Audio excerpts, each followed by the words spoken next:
खबर शामिल करते हैं खुर्रम शहजाद की रिपोर्ट के मुताबिक शाहदरा टाउन में खूनरेज तसादम, एक खातून जाँ बहक, 3 अफराद जख्मी। लाहौर शाहदरा टाउन के इलाके में पेश आने वाले एक अफसोसनाक वाक़ये में मुबीना तौर पर एक खातून कत्ल जबकि 3 अफराद जख्मी हो गए।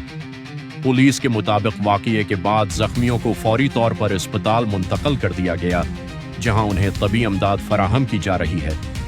इब्तदाई मालूमात के मुताबिक वाक़ये के बाद पुलिस ने मुकदमा दर्ज करके तफ्तीश शुरू कर दी है। FIR में कत्ल, इक़दाम कत्ल और दीगर मुताल्लिक़ा दफ़ात शामिल की गई हैं। पुलिस का कहना है कि वाक़ये में मुलज़िम मुल्ज़मान की गिरफ्तारी के लिए छापे मारे जा रहे हैं और तमाम पहलुओं से तहक़ीक़ात जारी हैं। पुलिस हुक्काम के मुताबिक वाक़ये की असल वजूहात और ज़िम्मेदार अफराद का तयीन तफ्तीश मुकम्मल होने के बाद किया जाएगा। सच TV HD इस खबर पर नज़र रखे हुए है। मज़ीद पेश रफ्त से आपको आगाह किया जाएगा।